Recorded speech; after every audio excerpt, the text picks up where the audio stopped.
بینندگان عزیز، برنامه امروزه ما درباره رفتار پیغمبر صلی الله علیه و سلم نسبت مشکلات خانوادگی. چنانچه در برنامه‌های پیشتر ما یادآوری کردیم که حیات پیغمبر خدا صلی الله علیه و سلم یک حیاتی سرشار از عشق و محبت بود. حیاتش همیشه نشان دهنده دوستی با خانواده بود.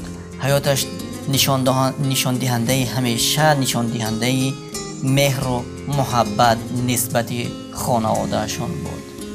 اما متاسفانه امروز بعضی از مسلمان ها، بعضی از مردان با مجرد که یک آوازه دروغ را نسبت همسرش میشنود، آن را در همان لحظه یا از طریق SMS یا از طریق تلفن یا در محضر عام و یا اینکه در حضور بعضی از اشخاص طلاق کرده و با آن چی میکند؟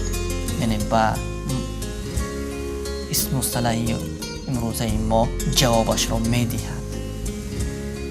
نامردانه بدون بررسی کردن، بدون تحقیق کردن چیکار میکند؟ طلاق میکند همسرش را، در حالی که شاید که شنیده باشد که آوازه پهن دروغ، آوازه همچو بر دروغ پهن شده باشد که همسرش با میخندید یا با کسی صحبت کرده است. چی جایی که آن آوازه پهن شود که کاری بد کرده باشد، بدونی چون و چرا در همان لحظه ای که آوازه را میشنود بعضی کسان چیکار میکند؟ طلاق میکند همسرش را.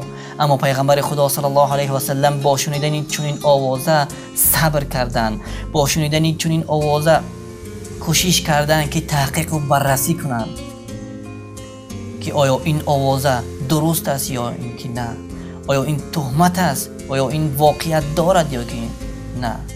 برای همین پیغمبر خدا صلی الله علیه و سلم یک بررسی بسیار با مهارت بلند اجرا نمود. چگونه؟ به 3 گروه تقسیم کرد.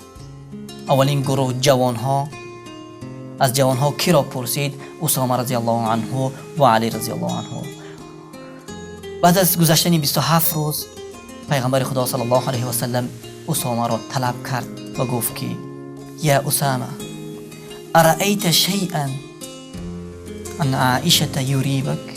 آیا چیزی شبهه انگیزی از عایشه دیده ای؟ اگر مبادا دیده باشی خبر کن. اسامه رضی الله عنه در جواب گفتند که همسرتان را خداوند برای شما اختیار کرده است. یعنی با چنین آوازه ها و با چنین تهمت هایی که نسبتی عایشه رضی الله عنها پهن شده است من باور ندارم. بعد از این پیغمبر خدا صلی الله علیه و سلم از دیگر جوان حضرت علی رضی الله عنه پرسید، زیرا حضرت علی رضی الله عنه نیز در خانه پیغمبر خدا صلی الله علیه و سلم با وی پرسید یا علی ارأیت شیئا ان عائشه ارأیت شیئا یریبک ان عائشه؟ آیا چیزی شبهه انگیزی را از عایشه رضی الله عنها دیده ای؟ علی رضی الله عنه در جواب فرمودند که یا رسول الله والنساء غیرها کثیر لو تسأل الجاریه تصدق. زنها بسیارند، اگر از جوان دختری که خدمت عایشه رضی الله عنها را میکرد، اگر از آن چنین سؤال را بکنید حتما واقعیت را نقل خواهد کرد. چنین توصیه کرد حضرت علی رضی الله عنه. بعد از این پیغمبر خدا صلی الله علیه و سلم آن دختری که خدمت عایشه رضی الله عنها را میکرد از آن پرسید و در جواب گفت که من چیزی را ندیدم که چیز شبه انگیز را در حیاتم از عایشه رضی الله عنها ندیدم. و بعد از این بررسی پیغمبر خدا صلی الله علیه و سلم از عمر رضی الله عنه از مردها پرسید، چون عمر رضی الله عنه دوستی نزدیکش بود. وقتی که پرسید، عمر رضی الله عنه گفت که خداوند خانوادت را برایت انتخاب کرده است. بعد از این پیغمبر خدا صلی الله علیه و سلم رفته از همسرش زینب رضی الله عنها پرسید، زینب بنت جحش. چرا؟ به خاطر که مبادا اگر چیزی شده باشد حتما آنها میدانند.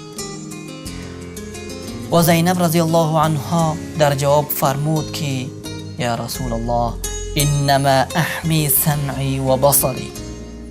ای پیغمبر خدا صلی الله علیه و سلم، من گوش و چشمانم را از چنین تهمت و بهتان ها نگاه می دارم. من نمی خواهم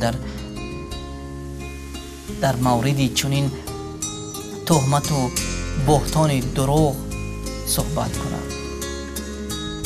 ببینید، با وجود آن که یکی از همسران پیغمبر خدا صلی الله علیه و سلم بود، اما در چنین حالت واقعیت را نقل کرد که من نمیخواهم در باره چنین حادثه دروغ بر دروغ صحبت کنم.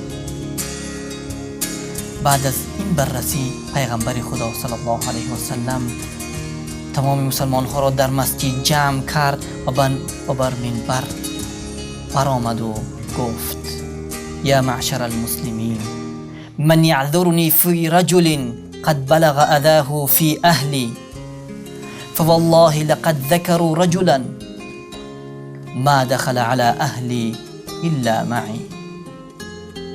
ای مسلمانان، کی مرا یاردم میکند، کی به من کمک میکند که اذیتی این مرد را که آوازه دروغ را نسبت خانواده‌ام پهن کرده است، برایم کی کمک میکند که این اذیت را از من دور کند؟ قسم به خدا، آن شخصی را که در این واقعیت نقل کردند، آن را من هرگیز ندیدم که بدون از من در غیاب من وارد خانه هم شده باشد. ببینید، یکی از اسلوب ها و رفتارهای پیغمبر خدا صلی الله علیه وسلم این بود که وقتی که پند و نصیحت میکرد، وقتی که یک واقعیت بد را نقل میکرد، هیچگاه نامهای اشخاص را ذکر نمیکرد. با وجود این یعنی شدید بودن این مشکلی، اما پیغمبر خدا صلی الله علیه و سلم نام شخصی که این آوازه را پهن کرده است نگرفت، ذکر نکرد. بعد از شنیدن چنین صدا، یکی از مسلمان ها به نام سعد بن معاذ از اوس برخیست و گفت: یا رسول الله، مرنا نضرب عنقه. ای پیغمبر خدا صلی الله علیه و سلم، امر کو گردنش را میبریم اگر از اوس باشد، اگر از خزرج هم باشد. همین بود که کلانی و یا رهبری خزرج برخیست و گفت که هرگیز این کار را کرده نمیتونی. در جواب سعد بن معاذ گفت که کذبت والله انک منافق لتدافع عن المنافقین. دروغ گفتی، قسم به خدا تو منافق هستی و دفاع از منافق ها میکنی. همین بود که تمام قبیله اوس و خزرج در مسجد برخیستند و شمشیر را گرفته، هر یکی از آنها شمشیرش را گرفته و خواستند که با هم بجنگند. و پیغمبر خدا صلی الله علیه وسلم در منبر مشاهده میکند چنین واقعه را. و بعد از رخ دادن چنین واقعه، پیغمبر خدا صلی الله علیه وسلم همه آنها را خاموش کرد و بعد از این خطبه وقتی که خاموش شدن، پیغمبر خدا صلی الله علیه و سلم رفت به خانه که عایشه رضی الله عنها و عایشه رضی الله عنها پیش از این اجازت گرفت که وقتی که دید پیغمبر خدا صلی الله علیه و سلم طرز احوال پرسیش دیگر شده است، اجازت گرفت که به خانهشان برود تا مبادا در آنجا با لطف و مهربانی مادرش آن کسلیه که روبرو شده است، یعنی سبب شود مهربانی پدر و مادر و احساس کسلی بیشتر نکند. عموما یک طبیعت هر زن است وقتی که بیشتر اگر که مواجه با یک کسل روبرو شود میخواهد که در خانهشان باشد، در نزد پدر و مادرش باشد.